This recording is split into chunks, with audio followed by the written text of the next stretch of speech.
Welcome to the CEC Report. It's August 3rd. I'm Robert Barwick and I'm joined today by last week's guest host, Elisa, my wife, who's also the editor of the Australian Alert Service. Welcome, Elisa. Morning. All right, in this week's CEC Report, forgive our voices. We're all recovering from a dose of the flu, but the show must go on. So we're going to talk about three things. First, calls to shut down Britain's biggest dope bank. Secondly, more money printing is not good news. Go with Glass-Steagall NOW. And then finally, Bruce Smokescreen. Wayne Swan attacks fat cats, but his Labor Party made them. All right, so first, calls to shut down Britain's biggest dope bank. We've had an excellent political development, Lisa, following on from the revelations a couple of weeks ago that HSBC was involved in money laundering. Brief the audience on what that was. Well, it's about time too, because when you see the sort of sanctions that these banks get, the slap on the wrist that they get, it's pretty pathetic for these crimes. But just in the last 24, 48 hours, there's been a number of calls for much more serious action. In the United States, we've had Jack Blum, who spent 14 years as a Senate investigator, investigating crimes including drug money laundering.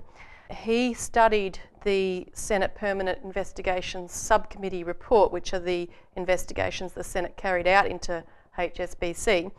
And he said, I am absolutely convinced, following reading through this, that HSBC should be criminally prosecuted, and that its responsible officers and board members should also be criminally prosecuted. He said they knowingly violated many crimes, and he cited various cases that he's worked on in the past where he said the people that committed those violations are now in jail for terms of up to 40 years. So he cited the case of the Bank of Credit and Commerce International, the Bank of Crooks and Criminals. BCCI. He said it was closed, its leadership was prosecuted, and that HSBC deserves the same treatment. As of now, the treatment that they're expecting to get is literally a $1 billion fine. Jack Blum compared that to a parking ticket for a bank of this type. It would be 1/20th of its profits for a year. It's one of the biggest banks in the world, and it's Britain's biggest bank. Exactly. So he said the bankers who went along with these crimes should be charged. They gave clear directions to their staff, to their underlings, to disregard the law if you have to. This is the policy, disregard anything else. And he went on to say that we now have a long list of banks that have entered into deferred prosecution agreements, so we can't just go with that approach. He said obviously that approach does not provide the necessary deterrence. Now, in addition to that call, also people may have heard in the last week or so about the American Banker magazine, which had come out with a call for Glass-Steagall. They have also raised the issue of revoking the license of HSBC, which is a brilliant idea. That is its American banking license. And the magazine said that HSBC is not needed here and has nothing to offer. The Fed should require HSBC to divest promptly all remaining US subsidiaries and operations. If London retaliates by excluding a US bank, we can hope they'll choose to evict JP Morgan Chase's chief investment office, seemingly sited there in London, to enjoy regulation even laxer than ours. So by all means kick them out if you need to retaliate. Please retaliate. Now, EIR, our international journal, has covered the subcommittee hearings in the US Senate. And just for a little bit of background for our listeners, they did provide some of the detail as to what HSBC was actually caught doing. And it did become very clear during those hearings that HSBC had been warned on a number of occasions previously to lift their game, which they completely ignored. But there were 5 areas where they were ultimately charged of criminal activity. The first was providing US correspondent accounts to high-risk HSBC affiliates without performing due diligence, including a Mexican affiliate with unreliable anti-money laundering controls. Secondly, they failed to stop deceptive conduct by their own affiliates to circumvent screening devices designed to block transactions by terrorists, drug kingpins, and rogue nations. Thirdly, they provided bank accounts to overseas banks with links to terrorist financing. Fourthly, they cleared hundreds of millions of dollars in bulk US dollars travellers' checks despite serious suspicious circumstances. And finally, they offered bearer share accounts, a high-risk type of account that invites wrongdoing by facilitating hidden corporate ownership. So just as a little highlight within that, those 5 items, HSBC basically told all of their staff that if you've got a request to open an account from one of our subsidiaries, even if it's from right in the centre of Mexico where all of this suspicious drug trading activity goes on, because it's a HSBC affiliate, assume that everything is good. Assume that they're obeying the rules, which of course they weren't. HB USA, which is the US branch of HSBC, treated HB Mexico as a low-risk client to a degree that it didn't even monitor their account activity for suspicious transactions. Now, I mean, you or I can get a call any moment from a bank saying, oh, there's a suspicious transaction on your account. It happened to Robbie just the other day when he was interstate. And yet, you know, there was no monitoring going on in this case. In fact, it's so lax that drug money launderers in the United States would take their money into Mexico and invest it with the local Mexican branch of HSBC, and then HSBC would put the cash in cash trucks and bring it back into the United States, and this is how a lot of the money laundering was going on. Now, I think what we're seeing here is a very important political development, because this is one case, and there are others. The LIBOR revelations is another one, where it's the US system. As bad as the US system is, it's the US system that is far more transparent when it comes to the financial system than any British country, and by British I mean Australia, New Zealand, etc. Our lack of transparency is shocking. All this is being unearthed by US investigators, and that's what happened with the LIBOR as well. And what they're doing is, you know, there's a huge fight going on behind the scenes between the people around the Obama faction that are total, and when I say the Obama faction, the Obama-Bush faction, it's all the same crowd.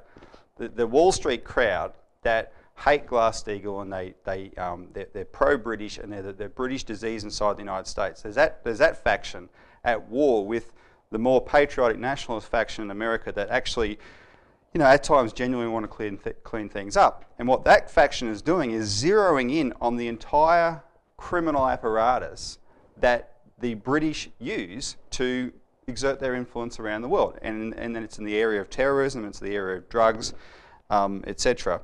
So this development has huge implications for the drug trade, because HSBC, as we talked about here a couple of weeks ago, but as LaRouche put out in Doping 30 years ago, this is the central bank of the drug trade, and always has been. If we have time, we'll go into that a little bit.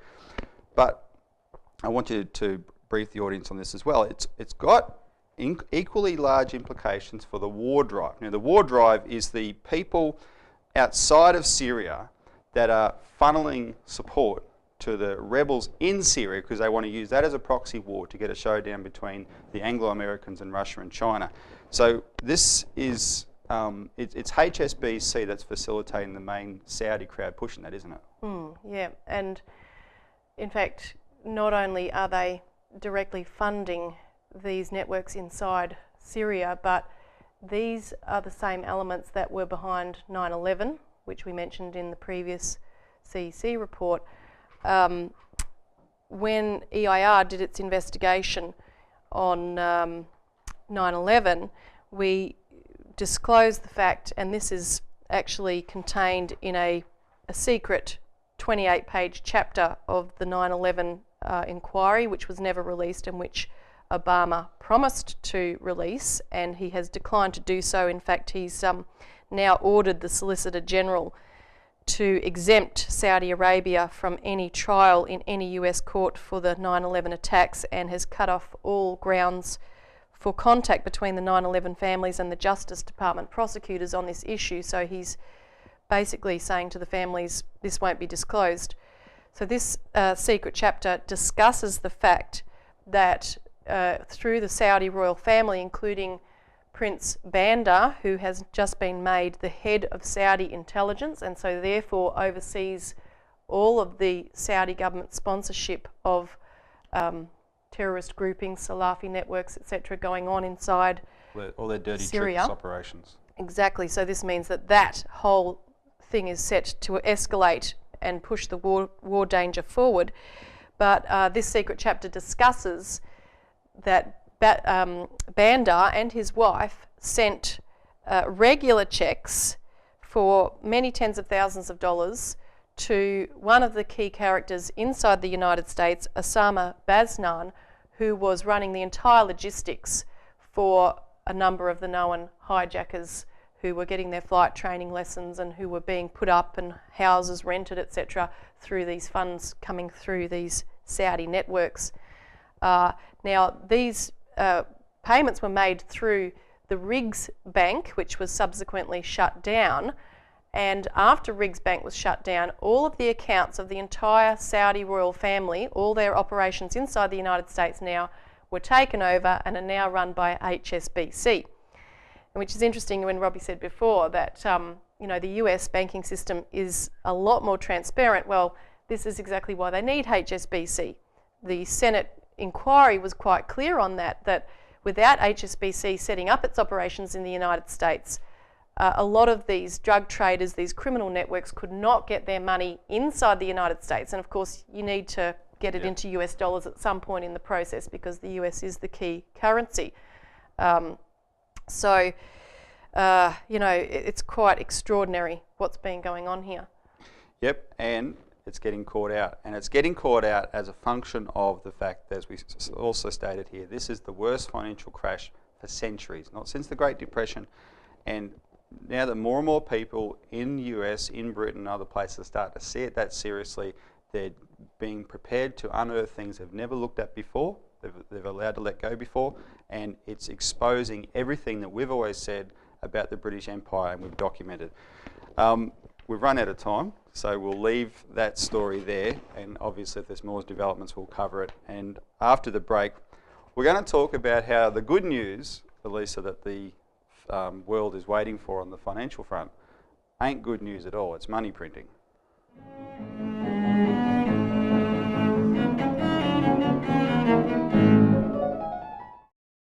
Welcome back to the CEC Report.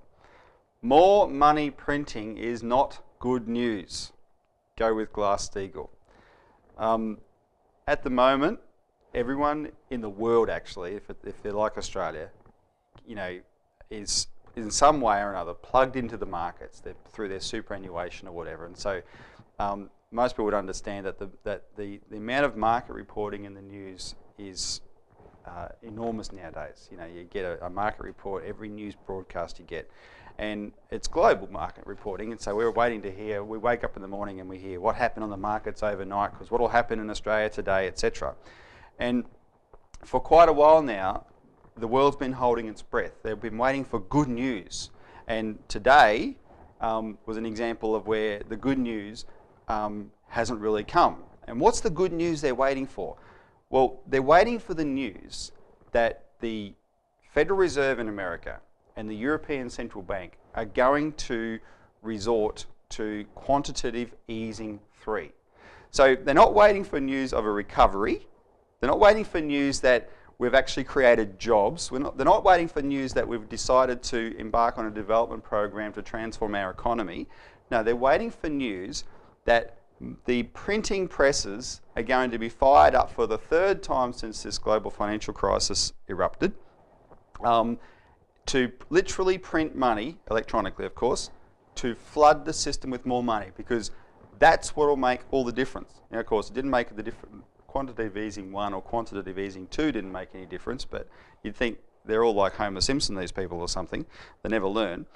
So think about this. How ridiculous is it that the investing world considers this good news? This is something that got Weimar Germany in deep trouble in 1923. Everyone grew up being told that money printing wasn't good, right? Now it's our only hope. Well, obviously it's not our only hope, but it's being run by a commitment to insanity. Now, you have to put this in the context of the other much better news we've reported here lately, which is the big shifts in Britain and the United States towards Glass-Steagall, right? And it's the opposite faction for that that's pushing for this money printing, this saturating their system with liquidity.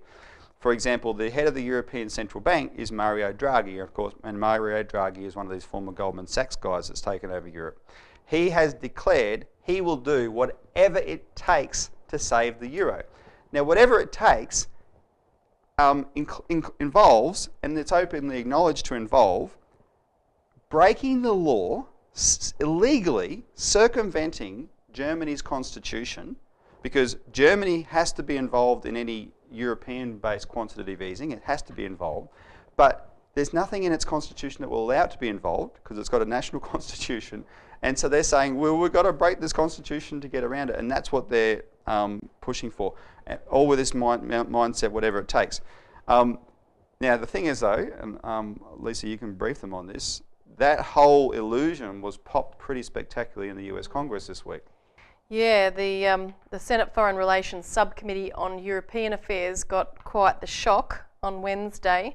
A former IMF official, Simon Johnson, gave them a thorough briefing on the fact that the euro will not last, as he put it, in its current form.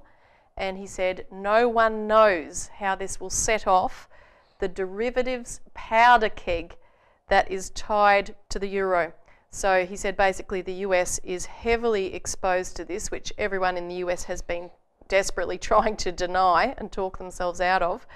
But he said, look, the European Central Bank cannot possibly create enough money and enough credit to bail out everybody. You know, you've got Greece, Spain, Italy, and it will go on from there, obviously. He said they're actually, by doing this, undermining the credibility of the euro debt.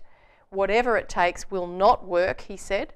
We are now, right now, moving into the most dangerous phase of the euro, where the risk of dissolution of the entire euro system dominates.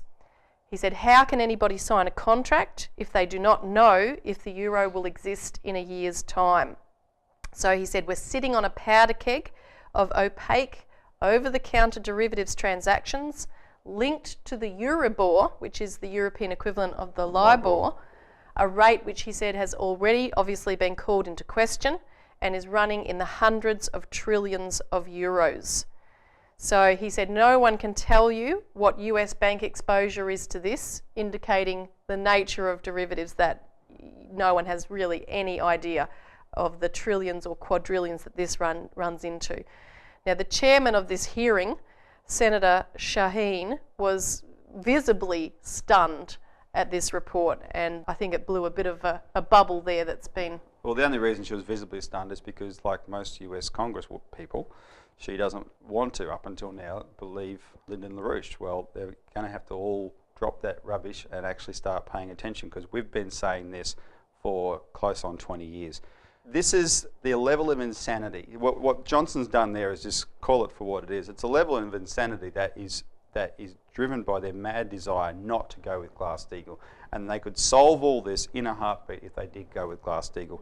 And I think we're going to do something, I'll just mention it, we'll run out of time, but in America, Glass-Steagall is being talked about even more, including in a new TV docudrama that's been made. You see it break into popular culture where it's describing a newsroom, and the subject on the floor of the newsroom is how does Glass-Steagall work. So, and this is being broadcast on American television. So we'll leave it there. When we come back, we're going to talk about Bruce Smokescreen.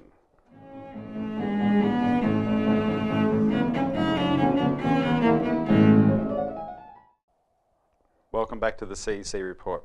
Finally, Bruce Smokescreen. Wayne Swan attacks the fat cats, but it's his Labor Party who made them. And if you saw the news this week, Wayne Swan did something sort of bizarre. It caught everyone by attention because he announced that his inspiration for politics is the American singer Bruce Springsteen. Because Bruce Springsteen is a blue-collar man. He writes all these blue-collar songs about New Jersey and how it was people lost their jobs in the 80s and all this kind of stuff. I'm not going to go after Bruce Springsteen here. The point is, you've got to roll your eyes at this because this is nothing but fraud. Wayne Swan is like a Nazi collaborator who, after the war, tries to pretend he was the leader of the resistance. It's the Labor Party who created the fat cats that he's now attacking. And he might be attacking them, but only to try and shore up his base of political support, to try and get the unions and the traditional blue-collar Labor people think, yeah, Labor's still on our side. No, they're not. See, working Australians think that the Liberal Party are the party of big business and Labor Party is the party of the workers. From Hawke and Keating onward, it's the Labor Party that became the party of big business. And we've documented here this in all the treason dossiers we've done, and I've been harping on about Bob Hawke and Paul Keating. That's where it started, the big, great Labor champions, right?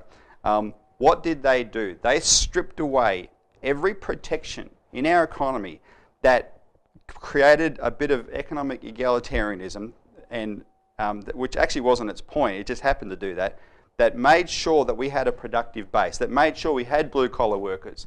They stripped that away so they could create, remember that we've quoted him here, Paul Keating wanted the Wall Street of the South. And now they've got it. It's the single biggest industry in New South Wales is financial services. They created monoliths like Macquarie Bank, the millionaire's factory, and they created superannuation where they forced workers to forego pay rises and take it in the form of super instead, and then forced them to stick it in the market so that, and it's quite clear, it was very explicit, Keating wanted that money so Macquarie Bank could create a financial services industry. And now that financial services industry is, as part of the free trade and globalisation of the economy, is largely focused in facilitating the mining industry, which is just ripping the guts out of Australia and flogging it overseas so that these multinational miners can make the biggest profits in history. And we're going to talk about those profits coming up in the not too distant future. So this whole thing that Wayne Swan has been carrying on about is election propaganda that's just not true. The ALP is another Liberal party. That's what's happened. Yeah. He said, during this speech, he said that he was drawing inspiration. We need to draw inspiration from Australian history, from Australian culture, from literature. And he could have chosen any number of great ALP Labor Party figures. Frank Anstey. He could have chosen Charles Harper if he wanted to talk about literature, about Australian poetry, any number of inspiring examples. And yeah, no, they're desperate and they're about to be sent, perhaps extinct politically. They know that, and they're desperately trying to pull the wool over people's eyes again. Anyway, that was just had to be said, so that we could clear the air a little bit on this poison that's coming from Wayne Swan. We've run out of time. I want to thank Elisa for filling in the last few weeks in our time of need. Hopefully Craig and I will be back next week as usual, but in the meantime, thanks for tuning in and tune in for more.